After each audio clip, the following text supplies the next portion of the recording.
Howdy y'all.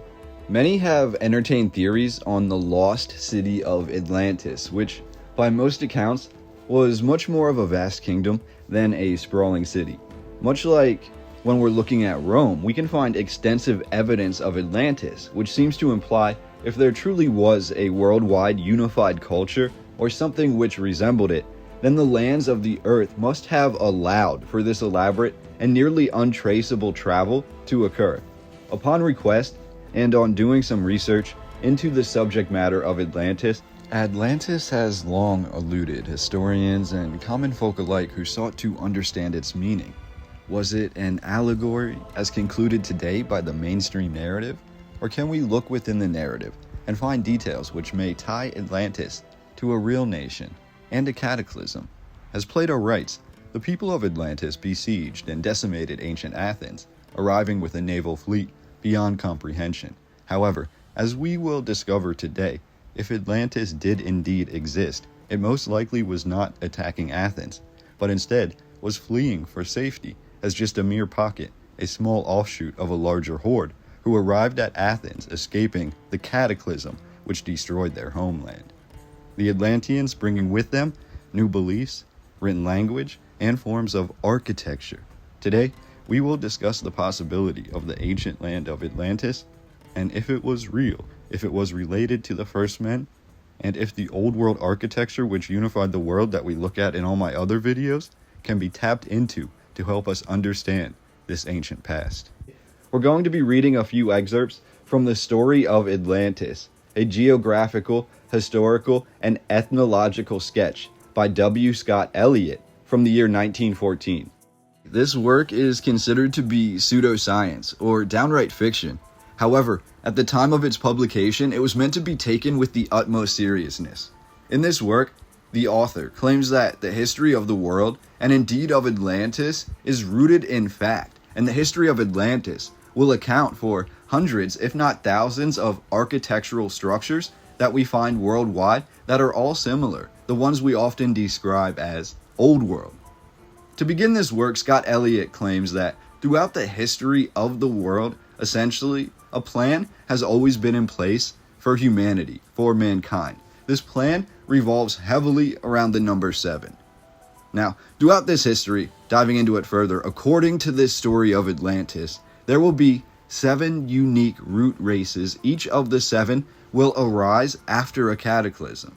Following that, this new group will amalgamate with the other cultures of the world, becoming the dominant culture until another cataclysm resets the entire process. According to this, the last subrace of the Atlantean, or previous, the 4th root race, were the Mongolians, and the last pocket of true Atlanteans can be found within the populations of Japan. Now, within this story, we're told of the 7 unique root peoples of the world, we're currently in the 5th, known by the author as the Aryan. However, the author takes it one step further, claiming that of the 7 unique root peoples that will make up the history of mankind, each has its own subset of 7 unique sub-races, representing the growth of that people from the time directly after the cataclysm to the time directly before the next one. Quote, "From the time of the Greeks and the Romans onwards, volumes have been written about every people who in their turn have filled the stage of history. The political institutions, the religious beliefs, the social and domestic manners and customs have all been analyzed, cataloged, and countless works in many tongues record for our benefit the march of progress. Further, it must be remembered that of the history of the 5th race, we possess but a fragment, the record merely of the last family races of the Celtic and the first family races of the modern Teutonic stock. Of the first subrace of our Aryan, who inhabited India and colonized Egypt in prehistoric times, we know practically nothing. And the same may be said of the Chaldean, Babylonian, and Assyrian nations who composed the 2nd subrace. For the fragments of knowledge obtained from the recently deciphered hieroglyphs and inscriptions on Egyptian tombs and Babylonian tablets can scarcely be said to constitute complete history. The Persians, who belonged to the 3rd or Iranian subrace have, it is true, left a few more traces, but of the earliest civilizations of the Celtic or fourth subrace, we have no records at all. It is only with the rise of the last family shoots of the Celtic stock, meaning the Greek and the Roman peoples, that we come upon modern historic times. In addition, also to the blank period in the past, there will be a blank period in the future. Catastrophes, too, on a scale such as not yet been experienced during the life of our present fifth race, took place on more than one occasion during the progress of the fourth, the Atlanteans. The destruction of Atlantis was accomplished by a series of catastrophes varying in character from great cataclysms in which whole territories and populations perished to comparatively unimportant landslips such as occur on our own coast today.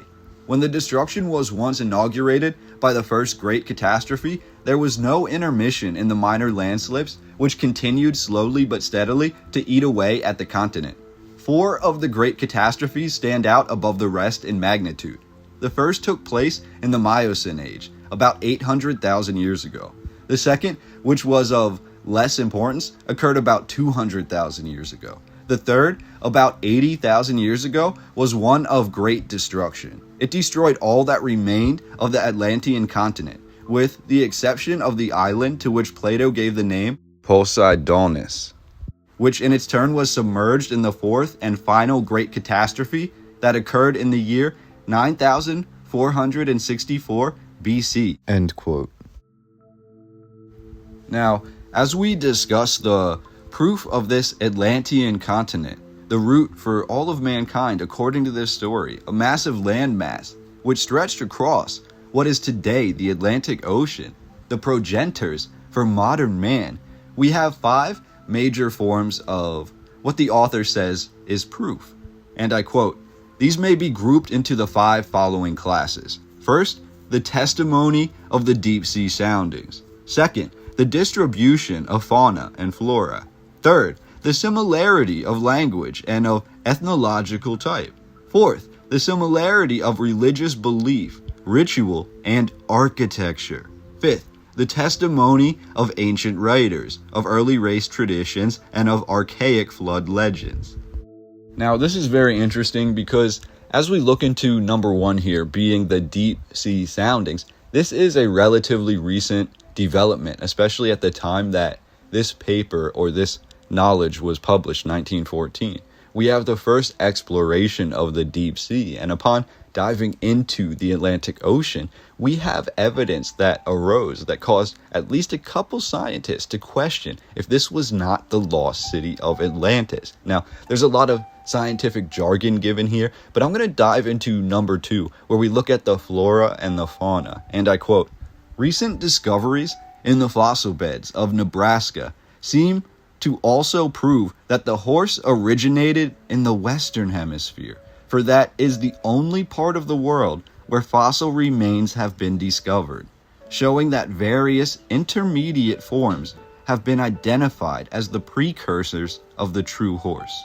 It would therefore be difficult to account for the presence of the horse in Europe except on the hypothesis of continuous land communication between the 2 continents, seeing that it is certain that the horse existed in a wild state in Europe and Asia before his domestication by man, which may be traced back almost to the Stone Age.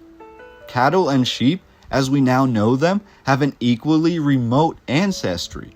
Darwin finds domesticated cattle in Europe in the earliest part of the Stone Age, having long before developed out of wild forms akin to the buffalo found in modern America. Remains of the cave lion of Europe are also found in North America, meaning essentially that the horse and the cattle or the cow, as well as the lion, all originated in North America. How could this be unless there was a landmass to connect America to the better part of the world?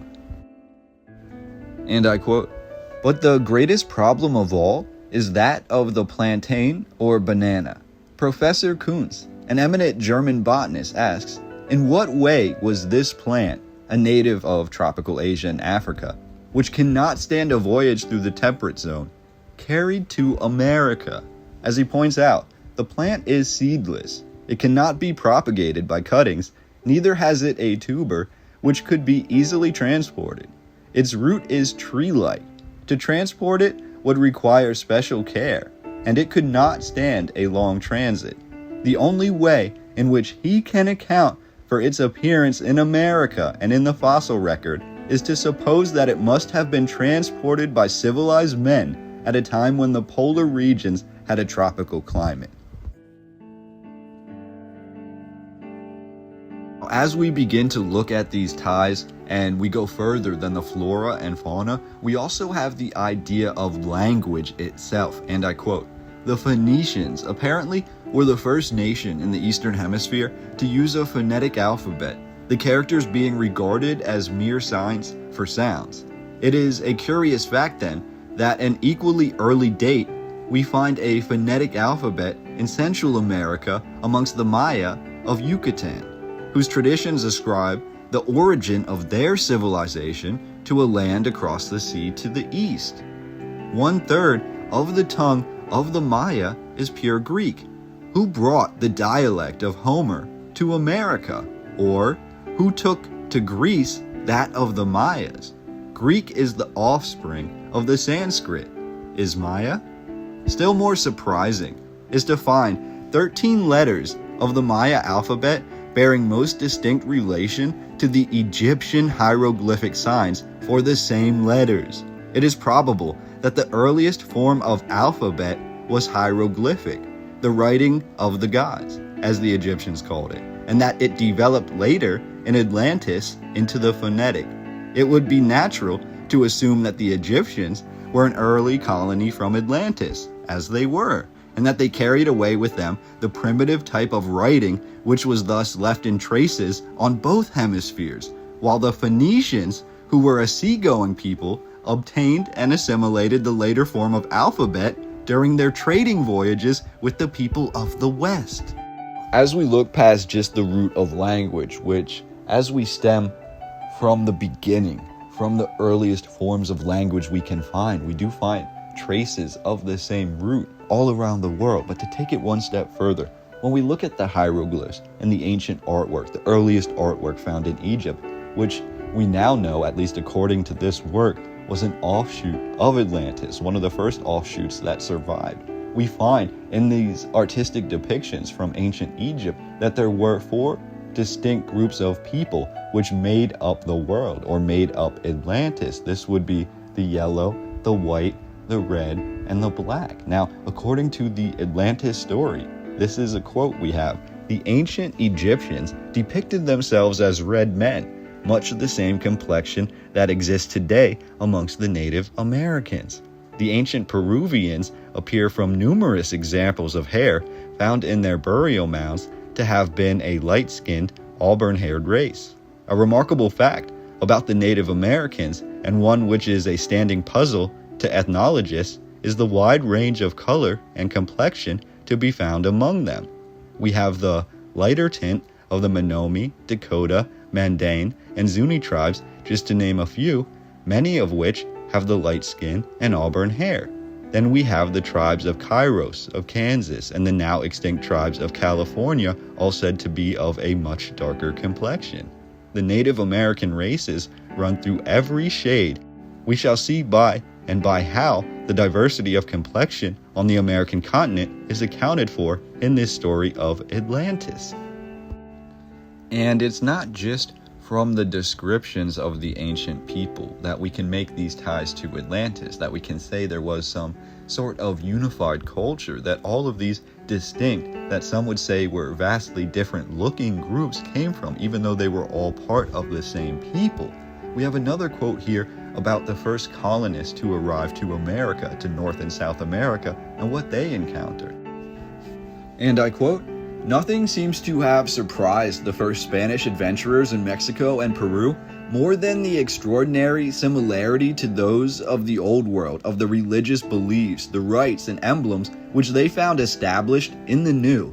The Spanish priests regarded this similarity as the work of the devil. The worship of the cross, by the Native Americans, and its constant presence in all their religious buildings and ceremonies was the principal subject of their amazement. And indeed, nowhere, not even in India and Egypt, was this symbol held in more profound veneration than amongst the primitive people of America, while the meaning underlying its worship was identical. In like manner, in both hemispheres, the worship of the sun disk or circle and of the serpent was universal. And more surprising still is the similarity of the word signifying God in the principal languages of both East and West. Compare the Sanskrit dios or deus, Pitar, the Greek theos or Zeus, the Latin Dios or Jupiter, the Celtic dia or tia. The rites of their sun and fire worship closely resembled the same rites as the early Celtic people of Britain and Ireland, and like the latter, they claimed to be the children of the sun. The people of America also used an ark or arga, and the universal sacred symbols which we find in India, Chaldea, Assyria, Egypt, Greece, and amongst the Celtic people were all present in America.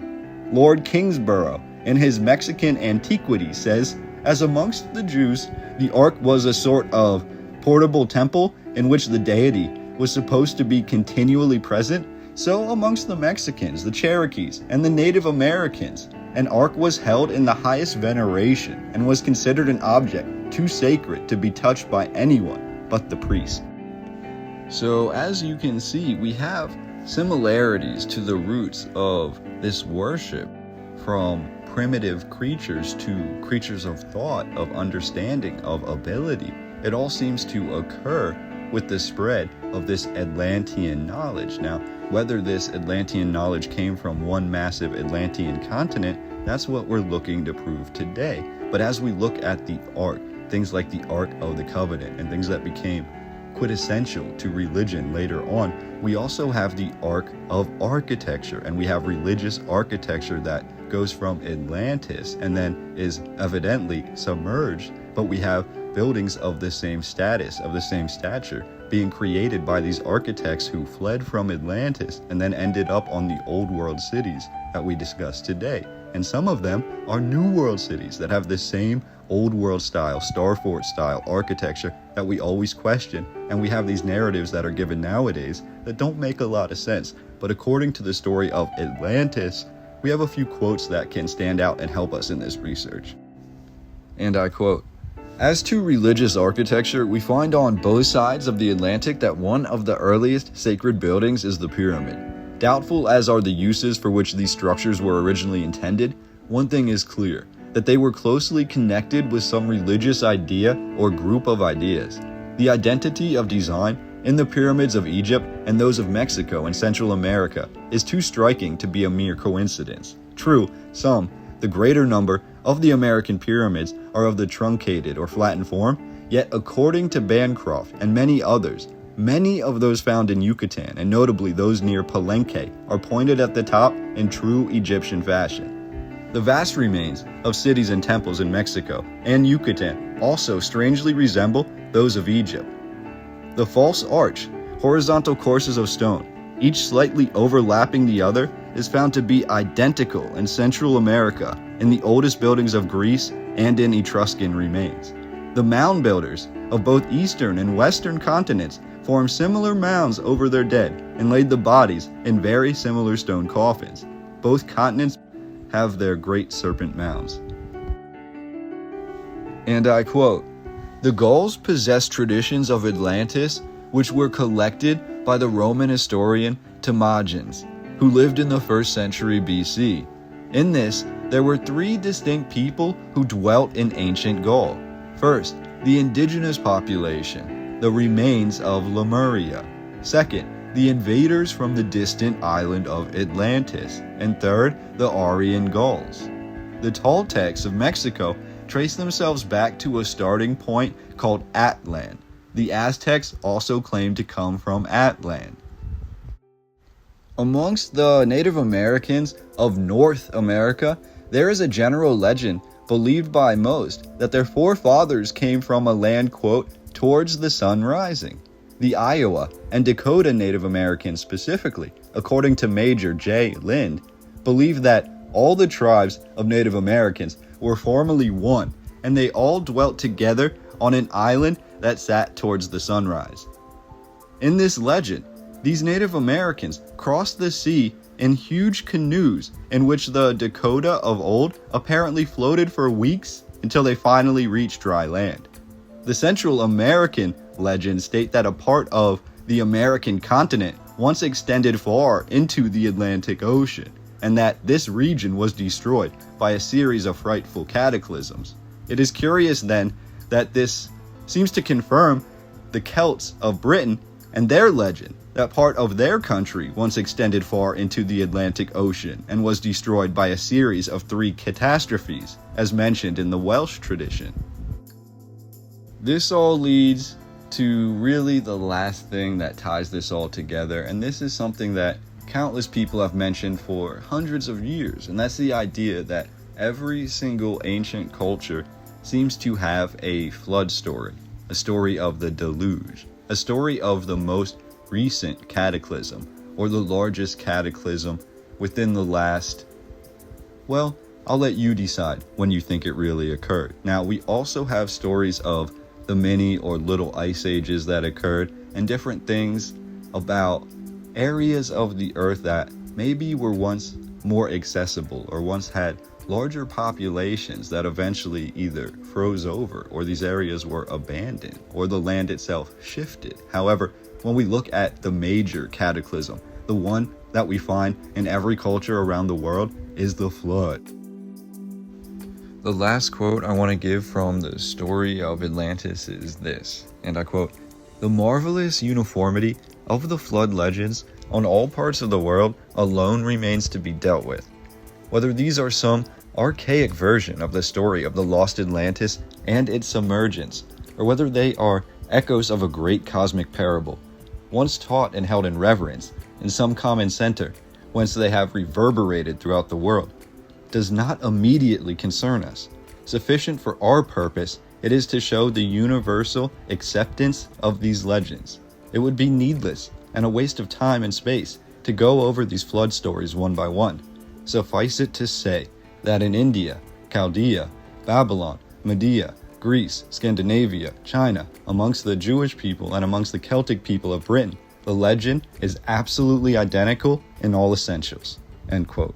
And that just about wraps up the narrative of Atlantis that I'd like to share with you today. Now, just for reference, this is only really going over the first 12 pages of the book I presented to you, The Story of Atlantis, published in 1914. Now, this amazing work, if you want to dive into it, I will link down below. Before we go, I want to give a big thank you to my supporters on PayPal: Carrie Lynn, Andrea Clark Martin, Larry Strickland, Jeremy Jan, Ramblin' Entertainment, Drumstick, Urban Instrumentalist, Goodlander for all the awesome piano that you hear in my videos, Logan Roth, Nicole Roush, Passan. A special thanks also to the channels that have helped me to grow, and I think you should also check them out: John Levi, Mind Unveiled, Paul Cook, Told in Stone, Bill Miller Flip, and Autodidactic 2, just to name a few. These are channels that I always enjoy personally. If you want to support me, you can feel free to at this link, but otherwise, thanks for being here to bask in the ambience that is the strange and hidden history of Atlantis. Certainly share this video where you can, like it, subscribe, and help me to reach my goal of 100,000 subscribers before the end of this year. Thank you. Cheers, y'all.